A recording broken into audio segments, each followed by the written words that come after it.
Hi, my name's Mark Ogilvie and I'm the design director for RuneScape. We're here today at Peckforton Castle in England to talk about RuneScape 3. So first of all, what's it like to be in this castle for you guys, having developed virtual ones? It's amazing, actually. I always enjoy coming to places like this because they're an incredible inspiration for us.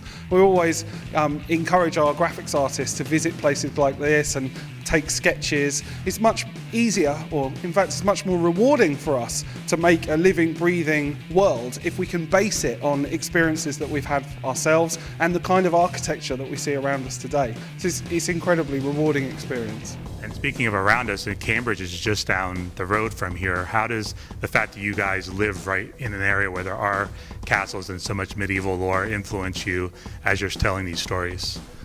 Lots. I've always been interested in ancient history and the history of the area around us. You know, Cambridge is a university town. Some of the buildings have been around for a long time and were commissioned by King Henry VIII hundreds and hundreds of years ago. And they give us amazing inspiration every time we walk around. And actually, some of the places in RuneScape are built around some of the places that you see in Cambridge. Even the River Lumbridge is based, or the River Lum, I should say, is based around the River Cam, which runs through Cambridge.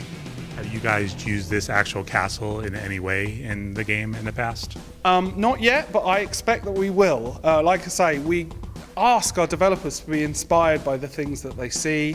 You know, we want to make this living, breathing world. So I'd be very surprised if I didn't get some proposals from some artists to create something like this in the world. It's funny, coming from the US, they told me this isn't a very old castle because it was built in 1851. But can you give us a sense of some of the historical aspects around here when it comes to things that have been around for a lot longer than that? Well, actually, this castle, it is quite interesting, even though it's only existed for about 150 years. It's actually the last castle that was built in the UK as a kind of fortified residence. So the kind of reasons why this castle was built are kind of interesting just on their own, and it's things that I'm just reading about today, just like arriving in this place and reading some of the literature. It's really interesting, and we come up with lots and lots of different ideas. Some of England is obviously incredibly ancient, and you know, it's not just the buildings and things like that that we're inspired by. You know, we've sent our artists to some of the museums to look at sort of Egyptian mythology, or places like the British Museum, which have got sort of cultural references from all over the world. You know, Britain is a multicultural society, so just like Britain, we allow ourselves to be inspired by other cultures all of the time.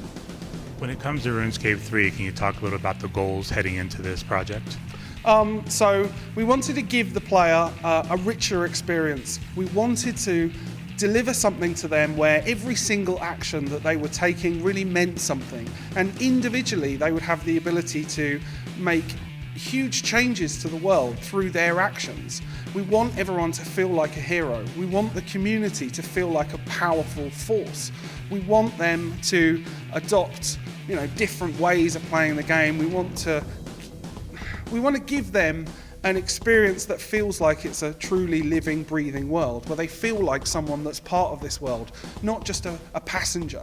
You know, and so all of the things that we wanted to do, we wanted to tie all of these things together. We wanted to look at technology and how we could use the technology that HTML5 has to enrich the experience, to give them a more engaging world, you know, increase the draw distances, better color palettes, better lighting, water textures, all of those kind of things. We wanted to change the way the player interacted with the game, rework the interface, give them the kind of power to manipulate the interface however they want, so that they can focus on the gameplay rather than be kind of bogged down by other stuff that's of no interest to them going on the screen at the time.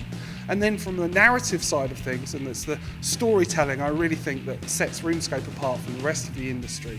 We really wanted them to feel like every single one of the actions that they were performing had huge ramifications on the future of the game world. When it comes to that interactive story, can you talk a little about how you guys are going about doing that? So we've got lots of kind of rich storylines all over the world. But the story of the gods is something that's been really important to us from day one, and the kind of influence that the gods have over the world. So recently, Guthix, who's the god that created RuneScape, has died, and that happened during quests that the players actually experienced themselves. They were there firsthand, they saw it happen. And it means now that the world is on a kind of narrative precipice. What direction the players choose to take next is truly up to them. We're putting together these world events where they'll be able to interact with all sorts of stuff going on around them, and they're truly dictating the future of the world. When it comes to HTML5, can you talk to us from a big picture perspective of what you see that opening up? You mentioned during your talk earlier about tablets and other devices. How does HTML fit into that? I'll be honest with you, I'm not the most technically gifted person in the company. You know, I look after the story and the gameplay, I look after the kind of passion that the players have for the product. But HTML5 is kind of like a stepping stone for us. It gets us closer towards that goal of being able to put RuneScape on a tablet. Also, a lot of the work that we've been doing with our interface redesigns allows us to do more of those kind of things, as the player has a different way of kind of interacting with the game if they were going to be playing on the tablet. It's just that kind of technological step and a kind of interactive step that allows us to start looking at markets like that. And you know, it's our ambition to be able to play RuneScape on any kind of interactive device.